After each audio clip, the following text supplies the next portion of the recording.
Hello, hello! It is time to talk about the books I'm going to read in May. I didn't even film in April TBR because I had given up on that month and it went incredibly well, which you will see in my wrap up.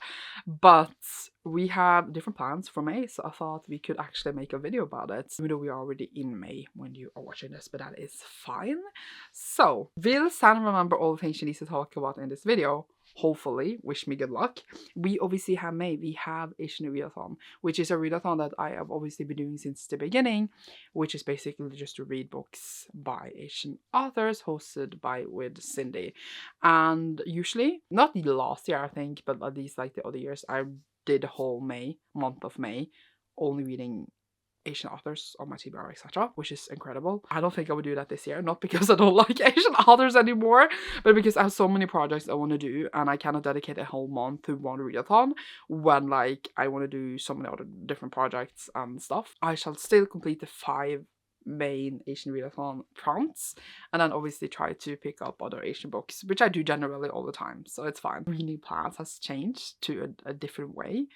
Not because of content, but also just in general, where like I feel like a month commitment is much longer than it used to be. Before I was just like, oh, I was just chill. Okay, so the first Asian readathon prompt is to read a book written by an Asian author that is a fantasy and or a bestseller. So I just chose a fantasy, where we have The City in Glass by Niwa, which is just the author of different books, which I now cannot recall a single title for. It's like When the Tide Came Down from the Mountain and The Great Gatsby retelling, which I cannot recall the title for right now, but I enjoy that a lot as well.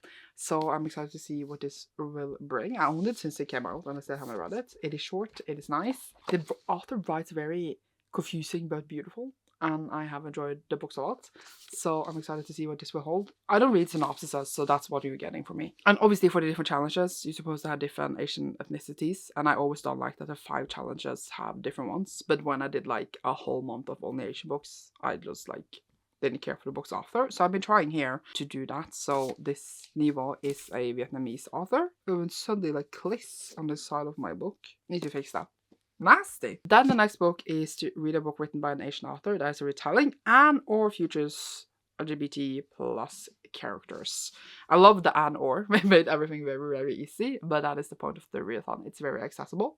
So we have The Gods Below by Andrew Stewart. I've been very excited for this since it was released. It's the author of Bonchard Daughter, which I enjoyed, but then also like feel like I didn't enjoy as much as I thought I did. So I'm a bit confused with my own emotions on that, honestly.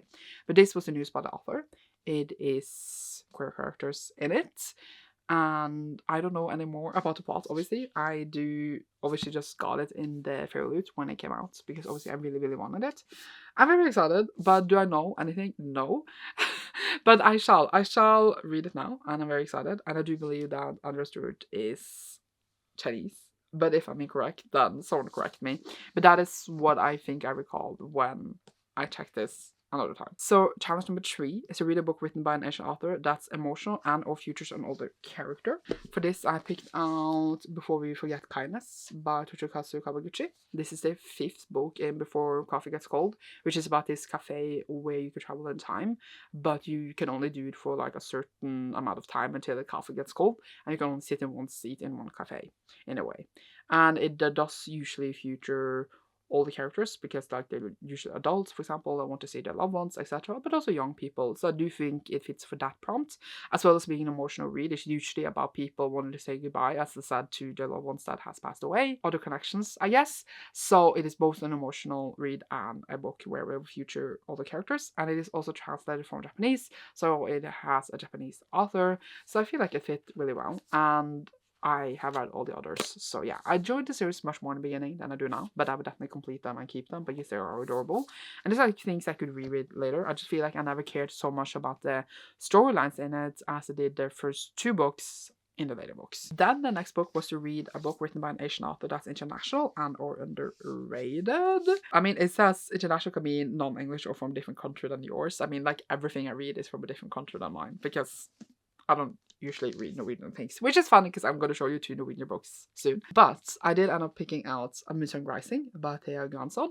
Thea Jansson writes from Filipino, like myths, legends, folklore. I don't even know the right word, but one of them at least. And this is a romantasy. It's a sequel to the Hurricane Wars, which I did not actually enjoy that much. But I still bought a sequel, so here we are because it's stunning. And I thought, well, we might as well read it. So international in regards that it bases itself on Filipino grounds and has a Filipino author. So that works. And then I'm gonna read this and pretend I care about the actual story and not just a pretty book. Yay. I feel like I really miss just filling in prompts because it's so easy to pick out things that are just on my shelf otherwise. That is how I usually read a lot of things on my TBR, and it's been a while since I've done that because it's been a while since I've done a readathon. Either way, that was besides the point. The last challenge is to read a book written by an Asian author that's non-fiction and or political. And for that, I have taken out Miss Kim Knows by Chu Nam-yu, which is by a Korean author. I felt like I was just like on one side of Asia this whole thing, but it's fine. And this is 8 women, 8 stories, 1 reality. A woman is born, a woman is filled with public without consent, a woman suffers domestic violence, a woman is gaslit, a woman is discriminated against at work, a woman grows old, a woman becomes famous, a woman is hated and loved and then hated again. I don't know if I need to explain more than that, but it's definitely political. And I don't think it's non-fiction, but it is authored by King Jeong, born 1972? I also say 1972, but it's 1982. It's like incredible. Love that book, even though I can't remember the title as well. So I haven't read a book by the author since, but I have this and the other one, and I've been super, super excited. So I feel like it fit really well, and I'm excited. It's translated from Korean, so yay, love at least 2 translated works. So I have more, obviously. I am currently reading Towers of Midnight by Robert Jordan. This live show for Readalong Long is on Saturday the 3rd. I do hope that this is up before the 3rd, but who knows about life. So I'm currently in the middle of this on audio, so it is parts of my May TBR, but mostly read most of it in April. Look at this. It's the second to last real-time book. We are soon done with the read-along. Yay. Then I'm also reading Ruin by John Gwynne. I have started because I'm reading a bit every day. I am on 352 hours of time of filming, and this is the next one in the Fate Following Along, where the live show is later in May. So I will be done pretty early, but that was because we moved the initial live show.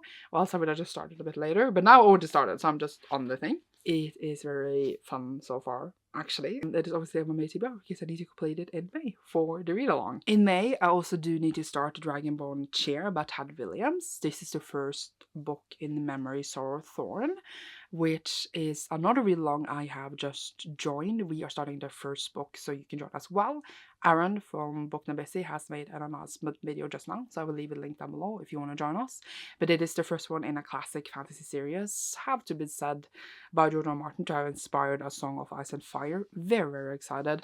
My copy, I think, is coming tomorrow, but I wanted to film this today, so this can be posted tomorrow, so that's why I don't have it yet. But I have bought all series, very excited, even though the copies I have bought have ugly covers, very sad about that. But I do believe it's going to be incredible. The live show is early June, so since it's so thick, I will probably start late May, so I'm putting it on my May TBR. Now I actually have 2 Norwegian books I checked out of the library. They're very, very small, so I'm hoping to get to both of them in May.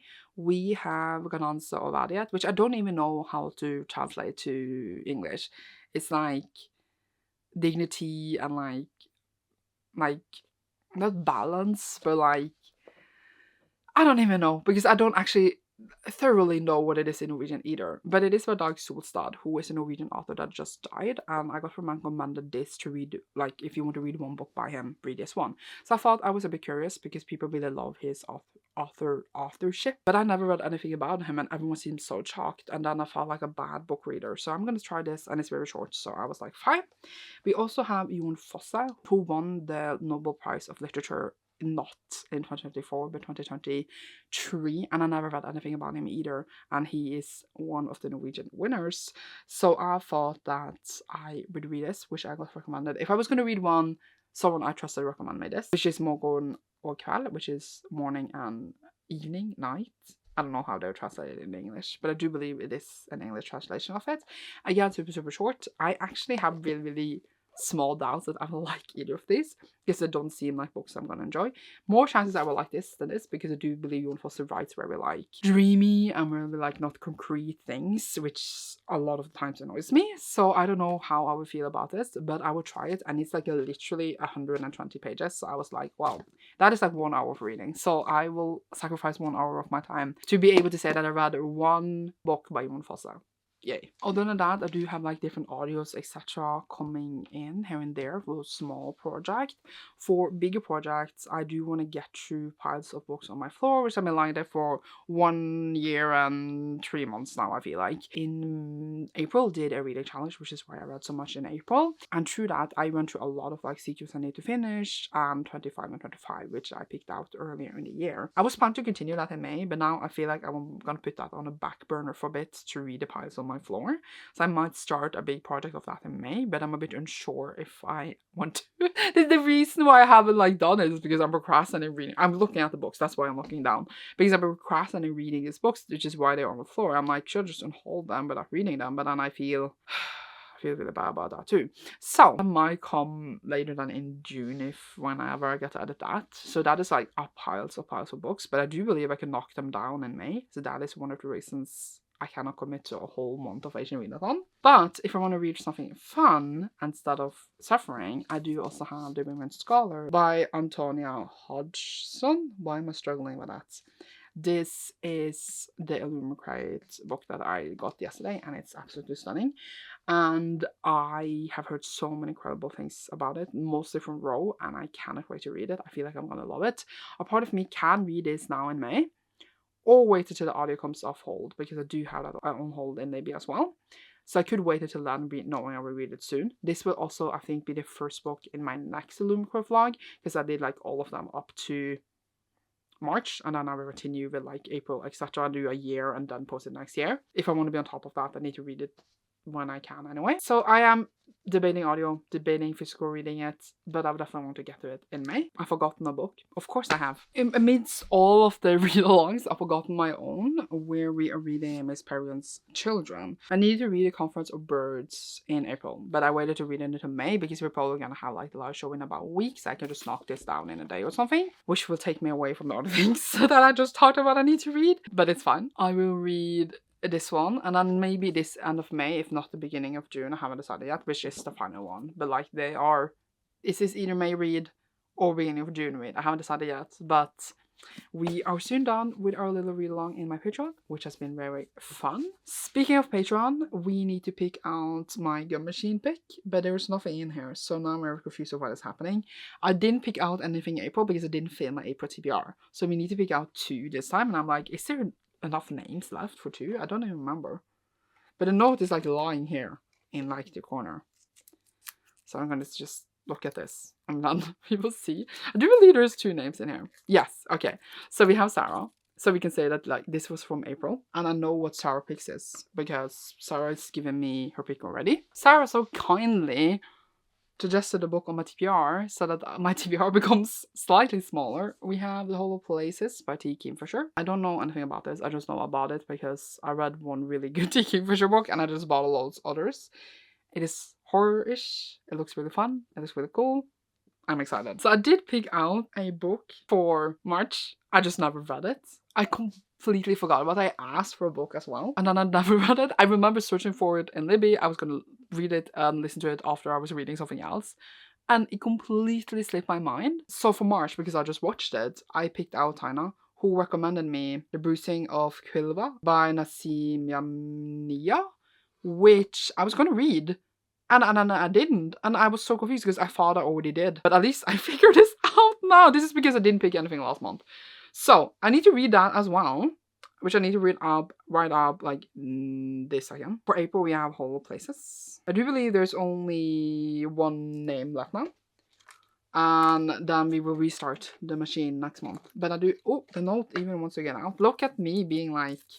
Oh, accurate. I swear I'll make bigger notes next time. So...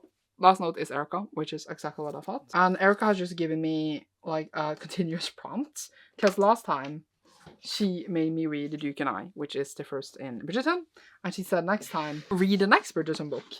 So that's what we were doing. So the next one is there is Count Who Loved Me, which is obviously Anthony and Kate's book. And I have watched the show, which is like, it's one of my favorites. I watched it many, many times, but I haven't, as we know, because we are here, read the books, only the first one. So I'm excited to see if I will enjoy it. Oh, look at it. It's so cute. Oh, it's the bee. I just realized that in this moment. But I will probably audio this because the audio was fun and it's like listen to Whistledown reading it to you, so it's fine. We figured it all out. The machine will be started in June, and if you join my house here on Patreon, you get your like name in at once as you join, and then you can be picked out next month. Yay! And then I had actually one more book that I just remembered, because apparently I cannot just write a list before filming. I'm also going to read Natural Beauty by Ling Ling Huang, which is for this book club thing I'm in, where I'm just gonna listen to audio. I already have it off hold and it's only 8 hours, so it's gonna be a very fast little listen. I'm very excited. I am very curious to see how that will be. And that was the last of my known plans. But as I mentioned earlier, I do have a couple of audios on hold, so when they come in, I shall listen to them. And apparently read some other things I'd forgotten I was going to read as well. So yeah, you shall see me soon in a new video. Leave a bee emoji down below if you enjoyed this, and you should see me soon. I hope you're excited for Action Readathon and all the billion read-alongs I'm doing. And yeah, bye!